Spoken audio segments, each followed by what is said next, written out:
Section 1. Paul is renting an apartment. He has some problems with the property and has decided to report them to the housing agency.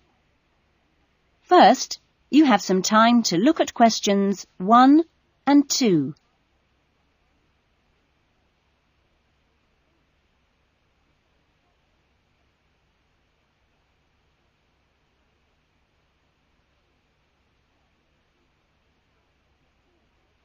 You will see that there is an example that has been done for you. On this occasion only, the conversation relating to this will be played first. Good morning. MIC House Agency? Good morning. I'm ringing about the problems I've been having with my apartment. Yes, of course. If I can just take a few details first. What's your name? Paul Smiley. How do you spell that? Smiley. Paul's surname is Smiley, so Smiley has been written in the box. Now we shall begin. You should answer the questions as you listen, because you will not hear the recording a second time. Now listen carefully to the conversation and answer questions 1 and 2. Good morning. MIC House Agency? Good morning. I'm ringing about the problems I've been having with my apartment. Yes, of course. If I can just take a few details first. What's your name? Paul Smiley. How do you spell that? Smiley. Okay. And what's the address? Apartment 216 Rose Lane. Rose Lane. And that's in Newton. Oh, yes, I know the property. Could I just ask, how long is the lease? It's for 1 year. Huh? And you moved in? Last week, on 27th of June. Fine, thank you. Before the conversation continues, you have some time to look at questions 3 to 10.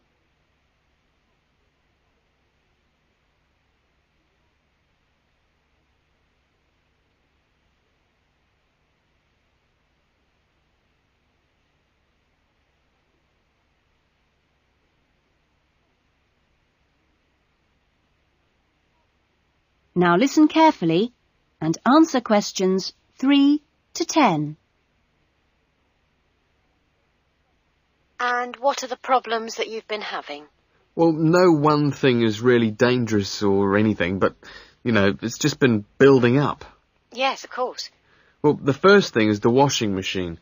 It's been leaking a little and it's beginning to get worse because we have a small child and we really need to get that done straight away. Okay, that's a washing machine for immediate repair. And then there's a niggling problem with the cooker. Mm-hmm. The door's broken. Right.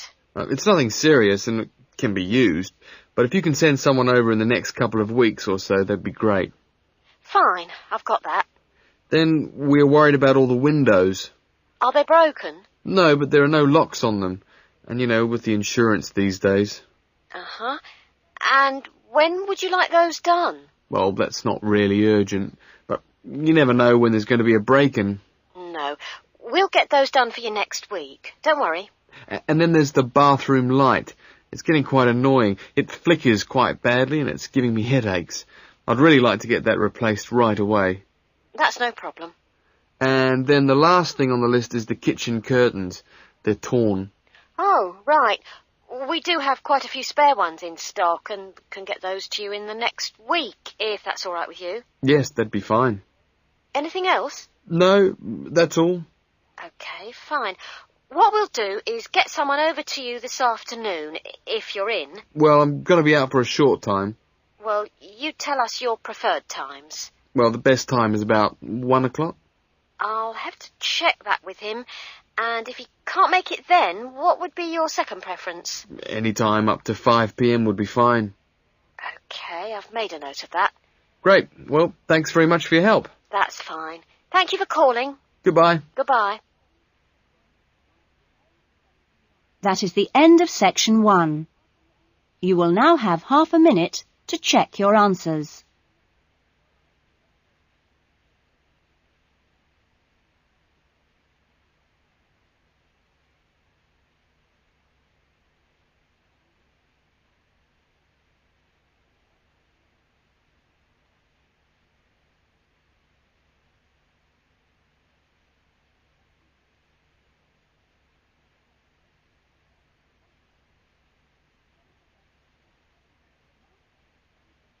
Now turn to Section 2.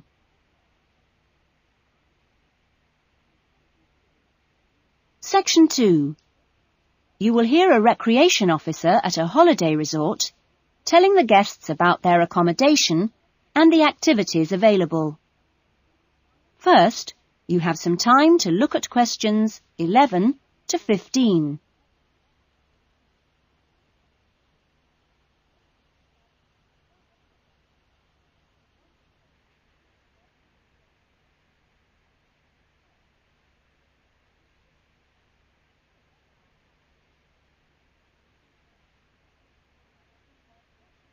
Now listen carefully to the first part of the talk and answer questions 11 to 15.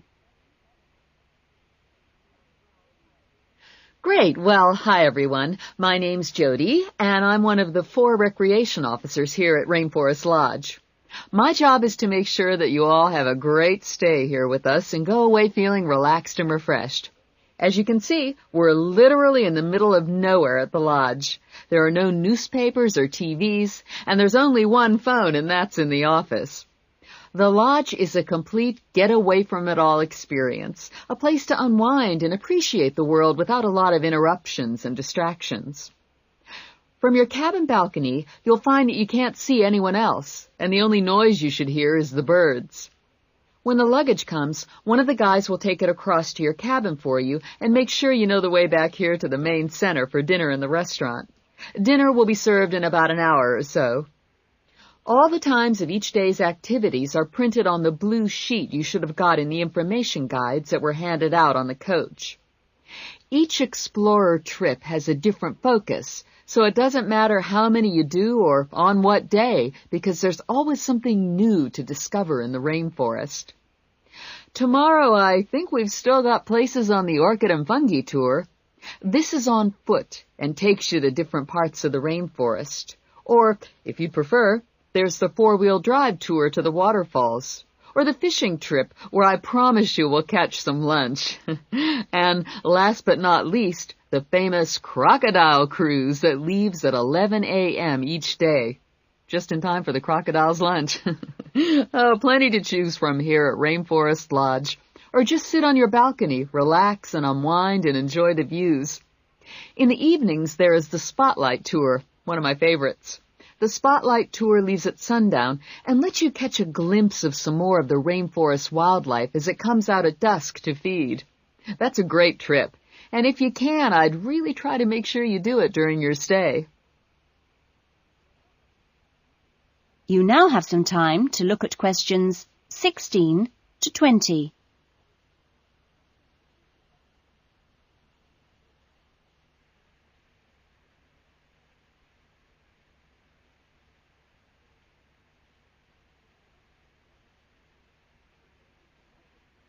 Now listen to the rest of the talk and answer questions 16 to 20. You've chosen to visit the rainforest in March, which is just at the end of the wet season, so you'll soon notice how well the waterfalls are running and also how damp the ground is. Things can tend to get a bit slippery, too, so if you didn't bring any walking boots, I'd advise you to hire some from the office. You'll also be much better off in long trousers rather than shorts, because they will give your legs more protection. And socks are a good idea, too. There's no need to be nervous of the rainforest, provided that you treat it with respect and common sense. Most of the animals and wildlife are gentle and harmless. There are some venomous snakes to beware of, but really, they're much more frightened of you than you are of them. The other thing is that certain plants can cause irritation if you touch them with bare skin. Well, that's about all for the time being. The guys are here to take you and your luggage to the cabins. That is the end of section 2. You will now have half a minute to check your answers.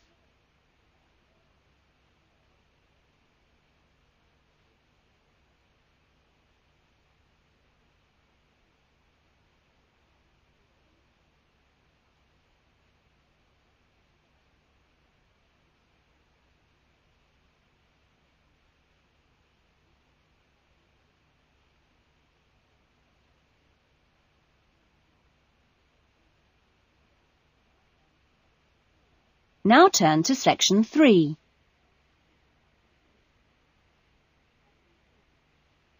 Section 3. You will hear a conversation between a counsellor and a student named John. First, you have some time to look at questions 21 to 25.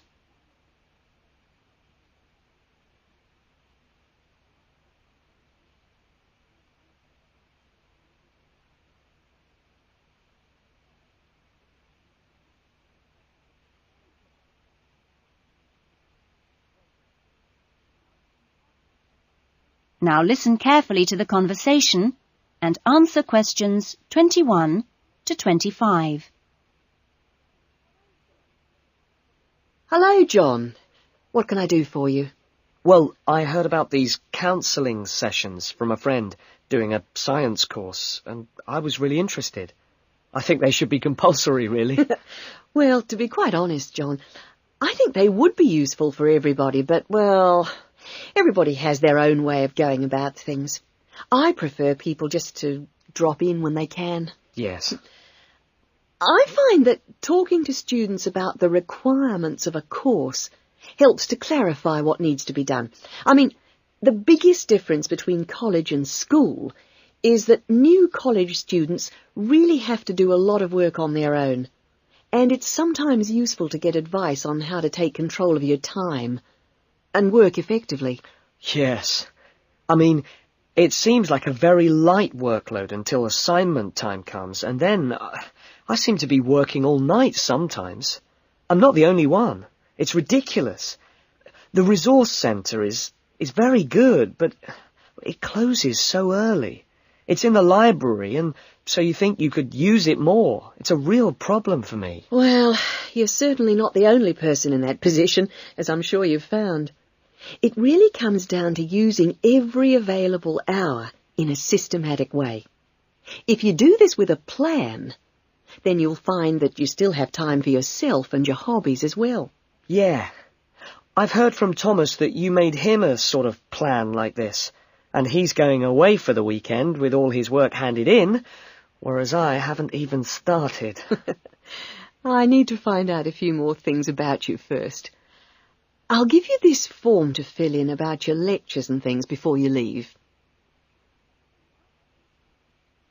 You now have some time to look at questions 26 to 30.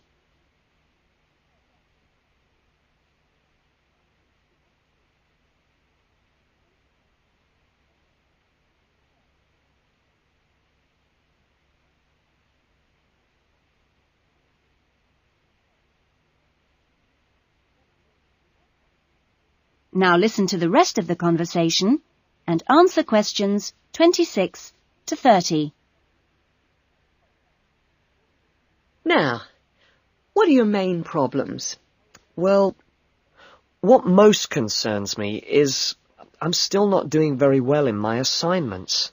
Well, I know that you plan your writing carefully, but this can come to nothing if the assignment doesn't answer the question. That really is the key. You must read the question carefully and give it a great deal of thought before you even start planning or writing your first draft. It's also vital to check your work for errors. Everybody makes them, and they can influence the person marking the work. So, always take time at the end to check what you've written. As far as listening is concerned, I find it hard to keep up sometimes in lectures, especially 2-hour ones. I sometimes just seem to go off into a dream. It's a good idea to find out from your lecturers if they mind you recording the lectures. Oh. You only need one of those small cassette recorders. Yeah. The quality is pretty good, and a second listening can really clarify things. Something else you can do is check your notes with a friend after the lecture. Yes, that's a good idea. Thanks. It's hard to do all that all the time, though, especially when there's so much reading to do. Yes. It's important, though, not to confine yourself to reading on your subject. You should also read things of general interest that appeal to you. You know, novels, newspapers, that kind of thing. Do you have a good dictionary? Not really. I've never bothered with one. It would probably be a good idea to get one. Dictionaries aren't expensive, and they can help a lot. Also, you can underline or highlight new words, and then you've got a... That is the end of section 3. You will now have half a minute to check your answers.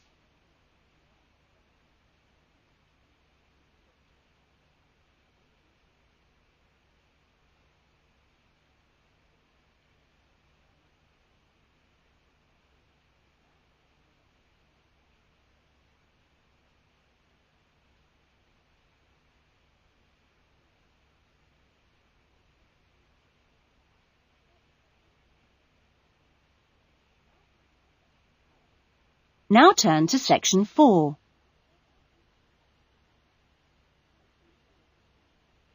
Section 4. You will hear a student talking about his research project in a university tutorial. First, you have some time to look at questions 31 to 40.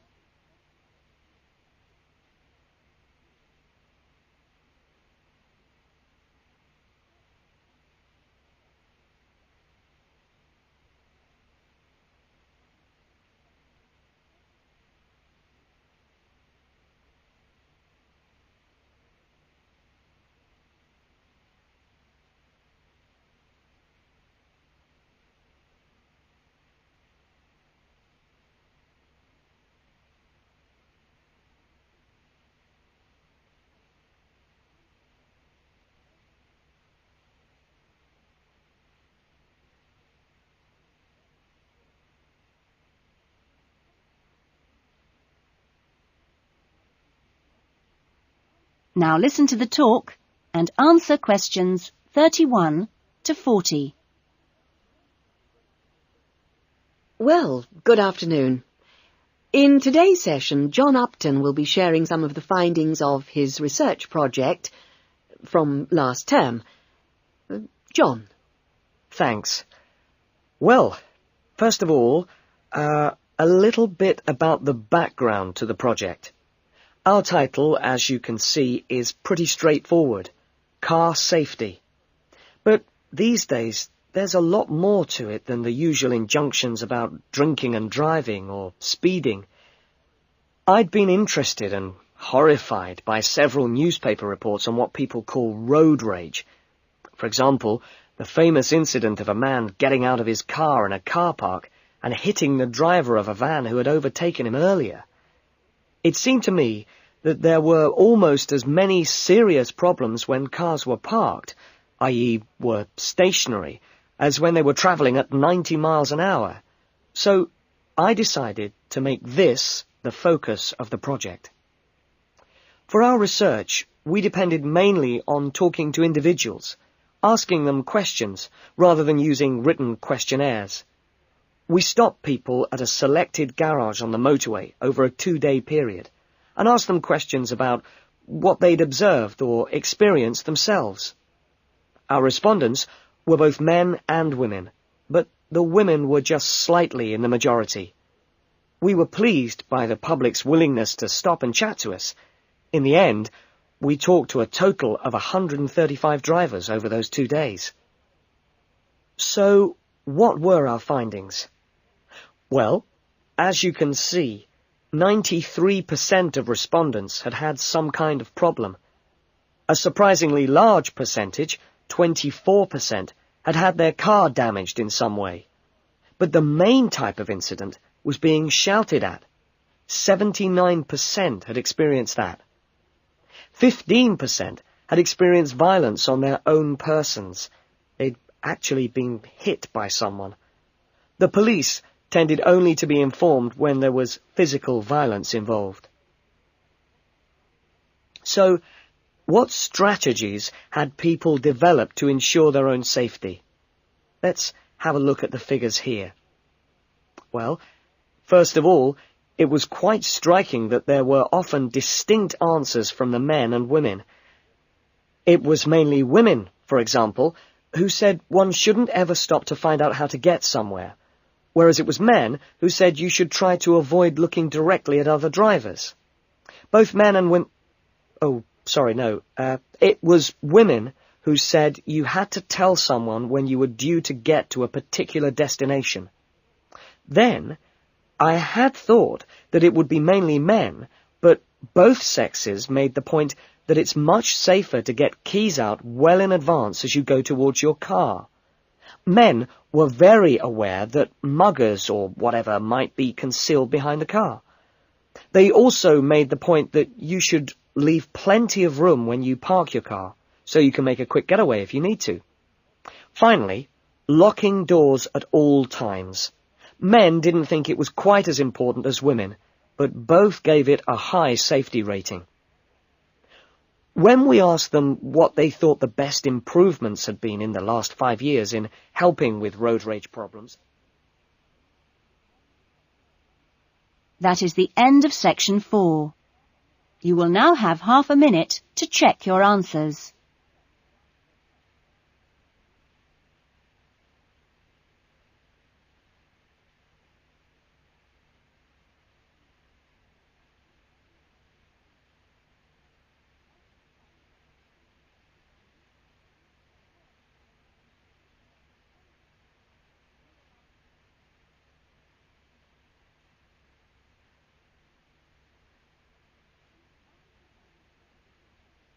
That is the end of the listening test. In the IELTS test, you would now have 10 minutes to transfer your answers to the listening answer sheet. That is the end of side 2.